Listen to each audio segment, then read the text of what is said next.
Mister Tommaso, Napoli è più la soddisfazione per una vittoria o più la stanchezza per una partita veramente agonica oggi? Ma penso che è un 50-50, perché portare fino all'ultimo il risultato di 1-0 non era semplice, e poi soprattutto con una squadra così attrezzata come il Gela, dove ha dei giocatori che in qualsiasi momento possono sempre inventarti la giocata vincente, per cui è un risultato sempre in bilico. Un po' come mi è successo con lo Sciacca, che poi negli ultimi 10 minuti non mi è andata bene. Però soddisfatto perché non avevo dubbi che dopo la partita con il Marineo, dove non avevo visto cattiveria agonistica, ma che ci può anche stare perché venivamo da una preparazione abbastanza tosta, con un clima torrido, ci poteva stare magari un leggero calo più che fisico-mentale, e che magari non siamo stati bravi come in altre volte. Allora chiedevo ai miei ragazzi di dare una risposta, soprattutto anche dopo la partita con il Lascari Cefalù, dove anche se avevamo avuto un sacco di palle gol, eravamo molto contratti e rigidi. Però avevamo creato tante palle gol, per cui oggi mi aspettavo dal mio gruppo una prova importante. Ho detto: a me non interessa cosa accadrà oggi del risultato, ve lo dico proprio in maniera tranquilla e serena. Ho detto: però voglio una risposta da voi, perché voi non siete quelli di Marineo, siete più quelli di Sciacca, cioè della partita dello Sciacca.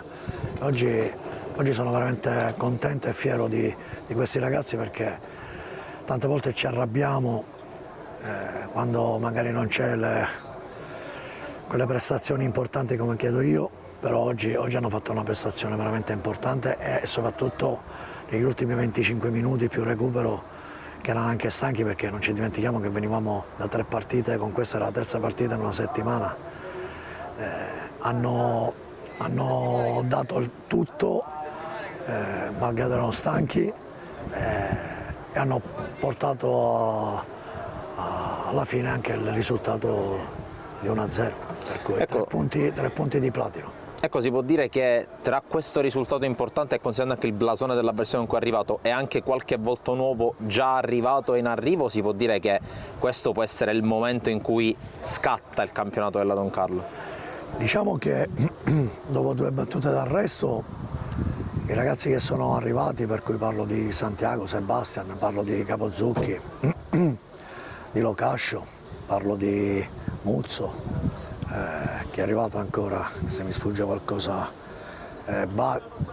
anche se non l'abbiamo utilizzata ancora, diciamo che hanno dato al gruppo, che già era un gruppo importante, che avevo riconfermato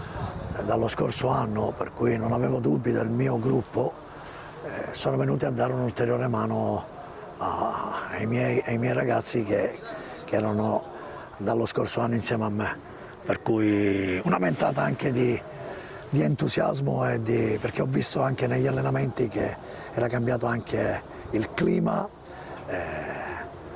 e la voglia di arrivare a centrare quelli che sono i nostri obiettivi. Il nostro obiettivo, lo sapete tutti, non è che vogliamo vincere il campionato, perché non siamo ancora magari pronti per vincere il campionato, magari di poter dar fastidio fino alla fine, di migliorarci rispetto allo scorso anno. Lo scorso anno siamo arrivati settimi, se non ricordo male, perché non provare a risalire a qualche altro gradino di classifica? Però tutto questo passa attraverso il terreno di gioco, perché noi potremmo parlare da qui fino a domani, ma è sempre il campo dei verdetti a decidere se sei da primi posti o se sei da metà classifica, o se devi lottare per non retrocedere.